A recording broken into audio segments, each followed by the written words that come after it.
Hey, Reverend Ron here with Christ-Centered Coaching. And how do you handle your first coaching call? You've signed up a new client. How should that first call really go to make sure that you're setting up this coaching experience for success? Well, I'm gonna walk you through that step by step in this video.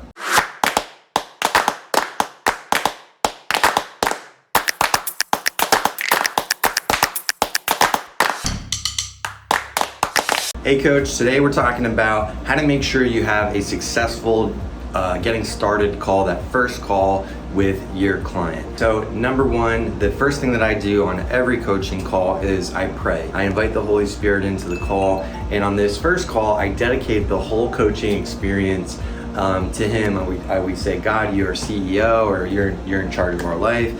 And we humble ourselves, we surrender, we yield ourselves to you and this process. After we coach, I want to know from the client's perspective, what would make this coaching experience a win? Is it more income? Is it more time? Is it a challenge in their life or their relationships, their communication? And then I like to ask, is there more?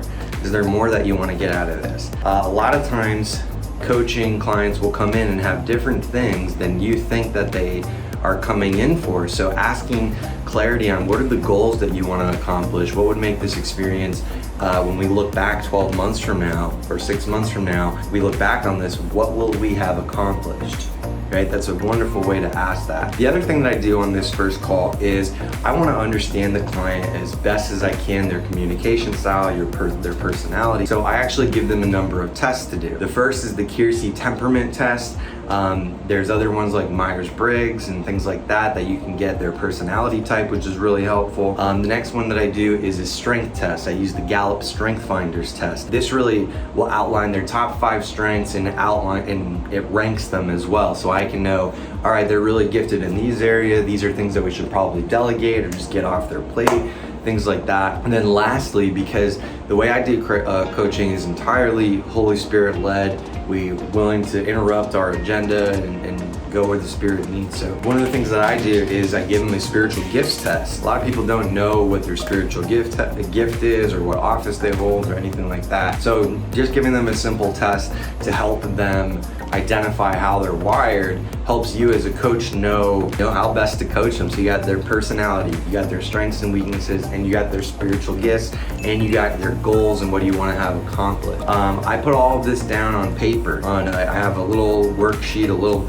note coaching session prep form that I use and all of our coaches use to make sure that they're going to have a great first call and really set that up well. So these are some of the first few steps that I encourage people to take as a coach to really establish a solid foundation, clarity of vision of where we're going to be going. Sometimes I've asked the clients as well to share their vision or write their vision or create a vision board from that first session as well. If you have a business development program or like a curriculum or a track, on that first call I'll also show the roadmap or the curriculum. Hey, this is where we're going, here's where we are now, and 6 months, 3 months, whatever the time is, we're going to be at this point over here. That way you can properly set expectations for the client as well. One of the biggest reasons why a coach-and-client relationship will not go well is there's a mismatch, mismanagement of expectation. So this first call is really critical. If you ask the question, financially speaking, what would make this a win? Well, I want to be doing $20,000 a month in 30 days.